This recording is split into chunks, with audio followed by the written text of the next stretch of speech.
ये जो इरोडोव के सॉल्यूशन का सीरीज चल रहा है, इसमें इरोडोव के क्वेश्चन को आसान भाषा में बताया जा रहा है ताकि 11th के स्टूडेंट भी इसके क्वेश्चंस को बना सकें और फील कर सकें कि किस तरीके से कॉन्सेप्ट अप्लाई किया जा रहा है। जो भी क्वेश्चन बताया जा रहा है उसमें कॉन्सेप्चुअल थियोरिटिकल अप्रोच दे करके उसको आसान किया जा रहा है। आप क्वेश्चन को एक बार खुद बनाने की कोशिश कीजिए, यदि बन जाता है या नहीं बनता है, दोनों ही केस में आप वीडियो को देख करके अपने सॉल्यूशन के साथ आप मैच करा सकते हैं और कॉन्सेप्ट को सीख सकते हैं। चलिए फिर चलते हैं क्वेश्चन नंबर 61 पे, और इसमें क्या कहा जा रहा है देख लेते हैं। 2 touching bar 1 and 2 are placed on an inclined plane forming an angle alpha with the horizontal. The masses of the bars are equal to m1 and m2, and the coefficient of friction between the inclined plane and these bars are equal to k1 and k2 respectively, with k1 is greater than k2. Find the force of interaction of the bar in the process of motion. और second में कहा जा रहा है the minimum value of the angle alpha eight which the bar start sliding down. तो देखिए इस question में क्या है, इसके सारे कॉन्सेप्ट को सीखते हैं और इस क्वेश्चन को सॉल्व करते हैं। समझते जाइए, आप एक बार खुद से भी क्वेश्चन को पढ़ के और 2-3 बार पढ़ के उसको फील कर सकते हैं कि इसमें हो क्या रहा है। एक ब्रेन में विजुअलाइज कर सकते हैं कि क्वेश्चन में हो क्या रहा है, उसके बाद फिर आप सॉल्यूशन को फर्दर देख सकते हैं। वैसे तो मैं समझा ही रहा हूँ क्वेश्चन में क्या कहा जा रहा है, लेकिन फिर भी देखिए इसमें 2 ब्लॉक है 1 and 2, जिसका कि मास m1 और m2 दिया हुआ है ना, m1 और m2 मास दिया हुआ है, और जिसके लिए फ्रिक्शन कोफिशिएंट अलग अलग है। m1 के लिए फ्रिक्शन कोफिशिएंट अलग है, m2 के लिए फ्रिक्शन कोफिशिएंट अलग है। आगे वाले मास को m1 नाम दिए हुए हैं और पीछे वाले मास को m2 नाम दिए हुए हैं। यदि आप आगे वाले ब्लॉक के बारे में सोचिए, यदि आप इसको सेपरेट इंक्लाइंड प्लेन पर रख के सोचिए, ठीक है ना, इसको एक सेपरेट इंक्लाइंड अल्फा एंगल वाले प्लेन पे हम लोग रखते हैं, m1 पे रखते हैं, और ज़रा सोचिएगा इस पे लगेगा जो force m1g sine alpha along the incline लगता, और फ्रिक्शन बैकवर्ड डायरेक्शन में लगता क्योंकि डाउनवर्ड इसको एक्सेलरेट होना है, और friction coefficient k1 m1g cos alpha ये लगता। और यदि इसका एक्सेलेरेशन हम कैलकुलेट करते, एक्सेलेरेशन यदि कैलकुलेट करते तो एक्सेलेरेशन क्या आता, ज़रा सोचिए, पहले फील कीजिए, उसके बाद सॉल्यूशन तो बहुत छोटी सी बात है। ये जो होगा m1g साइन अल्फ़ा, आगे का फोर्स जिस तरफ एक्सेलेरेशन हो रहा है, minus backward force, net force calculate कर रहे हैं पहले हम लोग, k1 m1g cos अल्फ़ा, ये नेट फोर्स हो गया। चूंकि एक्सेलेरेशन डाउनवर्ड हो रहा है, m1g साइन अल्फ़ा के डायरेक्शन में हो रहा है, इसलिए m1g sine alpha minus k1 m1g cos alpha, and that is equals to m1a, m1a1 कर देते हैं इसको। ओके तो यहाँ से a1 का वैल्यू जो आ रहा है g common sign alpha minus k cos alpha, k1 cos alpha, कुछ ऐसा आ रहा है। ओके इसी तरीके से यदि आप m2 को रखेंगे तो सेम इक्वेशन आएगा, g sign alpha minus k2 cos alpha, ये इक्वेशन आना चाहिए था, आना चाहिए था ना। यदि आप ऐसा सोचिए, यदि k2 का वैल्यू ग्रेटर देन k1 होता तो क्या होता, यदि इस पे लगने वाला, इस पे जो इसका जो फ्रिक्शन कोफिशिएंट होता वो ज़्यादा होता और आगे वाले का फ्रिक्शन कोफिशिएंट कम होता, तो क्या होता, a1 का वैल्यू ज़्यादा हो जाता, a1 ग्रेटर देन a2 हो जाता। यदि ऐसा होता तो ऐसा होता, k1 का वैल्यू यदि कम होता तो a1 का वैल्यू ज़्यादा होता, k2 का वैल्यू यहाँ पे ज़्यादा है इसलिए a2 का वैल्यू कम होता इस केस में। तो उस केस में क्या होता, दोनों ब्लॉक सेपरेट हो जाता, आगे वाला ज़्यादा एक्सेलरेशन से एक्सेलरेट करता, तो ये जो बॉन्डिंग था इन दोनों के बीच में ये ब्रेक हो जाता, ये अपना a1 से एक्सेलरेट करता और ये a2 से एक्सेलरेट करता, ये m1 वाला है, ये m2 वाला है, ये एंगल अल्फ़ा है, कुछ ऐसा होता है ना। लेकिन यहाँ पे क्वेश्चन में जो कहा जा रहा है, मैं सारे पॉसिबल केस आपको बता रहा हूँ, लेकिन क्वेश्चन में जो कहा जा रहा है इसमें क्या कहा जा रहा है कि k1 बड़ा है k2 से, और जब k1 बड़ा है k2 से तो a2 को ज़्यादा होना पड़ेगा, लेकिन आगे में ब्लॉक है m1, तो चूंकि आगे में ब्लॉक है m1 तो m2 का एक्सेलरेशन m1 से ज़्यादा तो हो नहीं सकता है। अब उसको वो चीर के बाहर थोड़ी निकल के आगे बढ़ जाएगा, नहीं जा सकता है, ठीक है।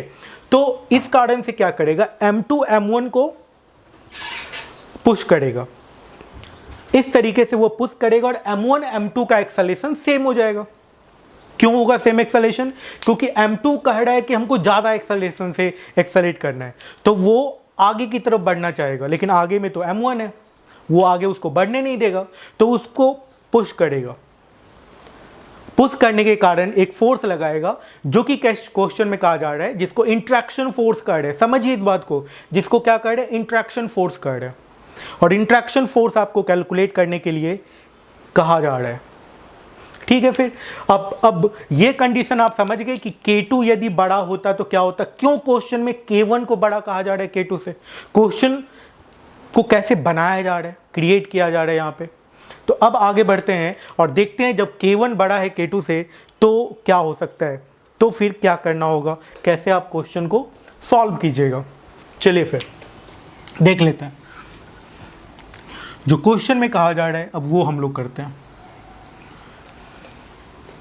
देखिए, अब क्वेश्चन में कहा जा रहा है कि K1 बड़ा है, इसका मतलब दोनों का एक्सेलरेशन सेम होगा। अब M1 को M2 वाला, ये M1 है, M1 को M2 वाला एक फोर्स लगाएगा, जिसको नॉर्मल रिएक्शन हम लोग कह देते हैं। M1 पे नॉर्मल रिएक्शन M2 वाला लगाएगा, ठीक है। इस पे एक और नॉर्मल लगेगा जो कि M1G cos अल्फा होगा, है ना। एक नॉर्मल इधर भी लगना चाहिए था ना, n डैश, ठीक है। इसको हम लोग इस इक्वेशन में नहीं लेंगे, क्योंकि हम लोगों को इस तरफ का एक्सेलरेशन तो कैलकुलेट करना नहीं है। इस तरफ का एक्सेलरेशन हम लोगों को पता है कि 0 होगा। अब ब्लॉक जो एक्सेलरेट कर रहा है इस तरफ कर रहा है, ठीक है। तो जिस डायरेक्शन में ऑब्जेक्ट मूव कर रहा है उसी डायरेक्शन में हम लोग फोर्स को लिखेंगे, ताकि हम लोगों को इक्वेशन बनाने में थोड़ा फिगर साफ सुथरा दिखे और इक्वेशन बनाने में आसान हो, ठीक है। बहुत सारे फोर्स को यदि आप ड्रॉ कर दीजिएगा एक ही फिगर में तो आप खुद भी कंफ्यूज कर सकते हैं, ठीक है। तो जिस तरफ ऑब्जेक्ट का मोशन हो रहा है उस तरफ का फोर्स लिखना ज़्यादा सही रहेगा, ताकि क्लियर विजुलाइज हो क्या रहा है, ओके। तो यहाँ पे नॉर्मल का वैल्यू इस तरफ हो गया और आगे की तरफ इसका फोर्स लग गया M1G sine alpha, M1G sine alpha लगा। और एक फ्रिक्शन लगेगा बैकवर्ड डायरेक्शन में, बैकवर्ड डायरेक्शन में जो फ्रिक्शन लगेगा वो हो जाएगा K1 M1G cos alpha, K into N dash, जिसका नाम दे सकते हैं आप। इस एन डैश का वैल्यू कितने के बराबर है, M1G cos अल्फा के बराबर है ना। तो अब ये होगा, इसका एक्सेलरेशन को हम लोग A मान लेते हैं। अब इक्वेशन लिख देते हैं, M1 के लिए इक्वेशन लिख देते हैं। क्या इक्वेशन बनेगा भाई, M1G sine alpha minus K1 M1G cos alpha, है ना, and that is equals to M1A। दोनों का एक्सेलरेशन तो सेम है।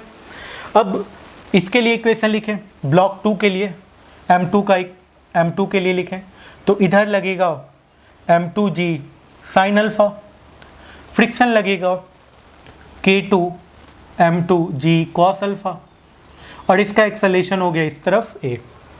क्लियर है ये बात। अब देखिए इक्वेशन अब इसके लिए भी लिखिए, इसके लिए भी इसमें एक और पॉइंट है, नॉर्मल का डायरेक्शन है, नॉर्मल भी लग रहा है ना इस पे, तो इसको प्लस n करना पड़ेगा, and that is equals to M1A हो जाएगा। M1G sine alpha plus normal plus K1 M1G cos alpha, and that is equals to M1। ये सॉरी ये छूट रहा था एक, यहाँ पे जो सेकेंड वाले केस में नॉर्मल जो है वो इस तरफ लग रहा है, बैकवर्ड डायरेक्शन में नॉर्मल लग रहा है। इसमें भी नॉर्मल का इक्वेशन आएगा। क्या इक्वेशन बन जाएगा, लिखिएगा नॉर्मल का इक्वेशन, यहाँ पे बन जाएगा M2G sine alpha, okay, minus K2 M2G cos alpha, M2G sine alpha minus K2 M2G cos alpha minus normal, and that is equals to M2A, okay. यदि इसमें M1 से डिवाइड कर दें तो A का इक्वेशन आ जाएगा, यदि इसमें M2 से डिवाइड कर दे तो A का इक्वेशन आ जाएगा। दोनों को यदि इक्वेट कर दे तो आपको मिल जाएगा नॉर्मल का वैल्यू। ये तरीका है ताकि आप जल्दी से सॉल्व कर सकें, है ना। नहीं तो दो इक्वेशन है, दो अननोन क्वांटिटी है, आप इसको पुट करके भी सॉल्व कर सकते हैं, लेकिन उससे ज़्यादा आसान है, इसको m1 से डिवाइड कर दीजिए। तो ये कितना आ जाएगा, g sin alpha minus k1g cos alpha plus n by m1 that is equal to a। और इसमें m2 से डिवाइड कीजिएगा तो ये भी a आएगा, तो इसको डिवाइड कर दीजिए, equal to g sin alpha और इसमें m2 से डिवाइड कीजिएगा तो माइनस k2g cos अल्फ़ा और इसमें m2 से डिवाइड कीजिएगा तो n by m2 minus n by m2। Clear ये पॉइंट। आपको नॉर्मली कैलकुलेट करना था ना, नॉर्मल कैलकुलेट करना था तो इसको इस तरफ लेके आ जाइए, इन सबको इस तरफ छोड़िए, तो g sin अल्फ़ा और g sin alpha cancel out हो जाएगा और ये इस तरफ जाएगा तो क्या बचेगा, और उसको इस तरफ लाना है तो n by m1 plus n by m2 ये बच गया, and that is equal to, यदि वो उस तरफ जाएगा तो g cos अल्फ़ा कॉमन और हो गया क्या, k1 माइनस k2, ये कुछ आ गया। अब यहाँ से आप नॉर्मल का वैल्यू बहुत आसानी से सॉल्व कर सकते हैं। तो नॉर्मल का वैल्यू आ जाएगा m1 m2 g by m1 plus m2, m1 m2 g by m1 plus m2, okay, into g cos alpha, g लिखा हुआ है, इंटू cos अल्फ़ा और इंटू k1 माइनस k2, ये आंसर आ गया, है ना। क्या है, m1 m2 g by m1 plus m2 cos alpha into k1 minus k2, ये नॉर्मल का इक्वेशन आ गया, ओके। अब बात है कि इसमें एक सेकेंड पॉइंट भी कहा जा रहा है ना, the minimum value of angle alpha, कि इसमें एक्सेलेरेशन हो, एक्सेलेरेशन पॉसिबल हो, ठीक है। तो अब ये समझिए कि इसमें एक्सेलेरेशन होना है, तो एक्सेलेरेशन मिनिमम मतलब बस ऑब्जेक्ट को स्लाइड करना है, बस मूव करना शुरू कर दे ऑब्जेक्ट, यही करना है ना। तो एक्सेलेरेशन नेग्लिजिबल हो गया, तो एक्सेलेरेशन को क्या कर देंगे, जीरो।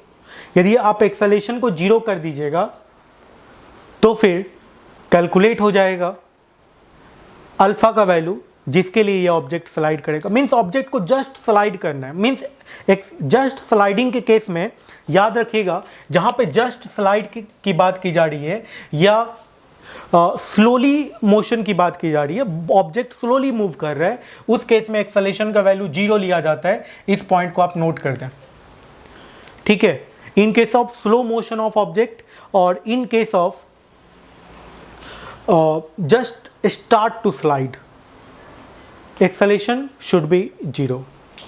तो एक्सेलेरेशन जीरो लेकर के आप इस क्वेश्चन को सॉल्व कर लीजिए, एक्सेलेरेशन को जीरो ले लीजिए, एक्सेलेरेशन को जीरो ले लीजिए, ठीक है, ओके। और इन दोनों इक्वेशन को जोड़ दीजिए, नॉर्मल कैंसिल आउट हो जाएगा, अल्फ़ा बहुत आसानी से कैलकुलेट हो जाएगा। देखिए मैं कैलकुलेट करके आपको दिखाता हूँ। एक्सेलेरेशन को जीरो कर देना है और दोनों इक्वेशन को जोड़ देना है, ठीक है।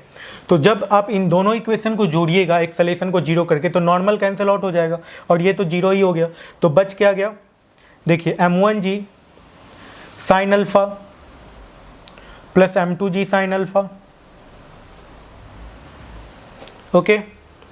और यहाँ पे क्या बच गया, यहाँ पे आप ऐसा कीजिए, g cos अल्फ़ा को कॉमन कर लीजिए, g cos अल्फ़ा को कॉमन ही कर लेते हैं, थोड़ा शॉर्ट भागते हैं, k1 m1 plus k2 m2 कुछ ऐसा आ जाएगा and that will be equals to zero, ठीक है ना।